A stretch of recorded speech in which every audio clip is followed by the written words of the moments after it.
네, 이번에는 국정원의 국회 정보위원회에서의 오늘 미사일 발사에 대한 긴급 브리핑 어떤 내용들이 나왔는지 전해드리겠습니다. 네, 이번 미사일 도발은 위성의 가치가 없고 대륙간 탄도미사일로 봐야 한다고 밝혔습니다. 또 북한 위성이 궤도 진입에는 성공한 것으로 보이지만 정상적으로 송수신이 되는지 이걸 확인하는 데는 며칠 정도 걸릴 것으로 내다봤습니다. 국회 취재기자 연결되어 있습니다. 이승현 기자. 네, 국회 나와 있습니다. 네, 국정원이 북한의 주장처럼 위성으로 볼 수 없고 탄도미사일로 봐야 한다 이렇게 밝혔죠? 네, 그렇습니다. 이병호 국정원장이 오늘 국회 정보위원회 긴급 전체 회의에 참석해서 밝힌 내용입니다.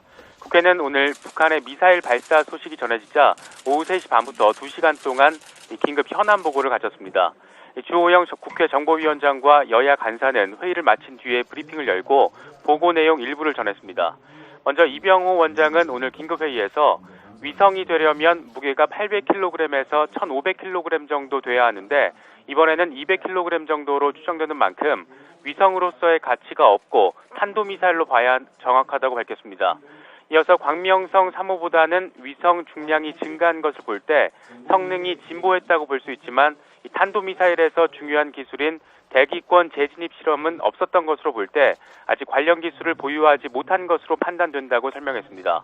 국정원은 또 북한은 5차 핵실험이 언제든지 가능하도록 상시 준비하고 있다면서 이와 관련한 경계를 늦추지 않고 있다고 보고했습니다. 특히 지난번 광명성 3호보다는 성능이 다소 개선된 것으로 평가됐고 궤도 진입에 성공한 것으로 보이는 위성이 정상적으로 송수신하고 있는지 여부는 며칠 시간이 걸릴 것으로 내다봤습니다.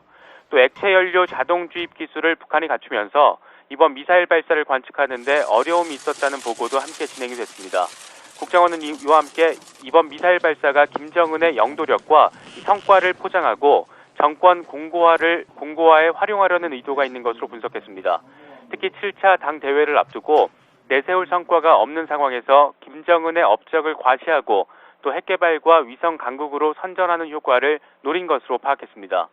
또 이번 발사를 통해 중국에 대해서는 핵 보유를 기정사실로 인정받은 상태에서 관계 재정립하려는 의도가 있고 미국에 대해서는 본토 직접 타격이 가능하다는 가능성을 시위해서 이 평화협정을 수용하라는 압박용 수단으로 활용한 것으로 분석됩니다.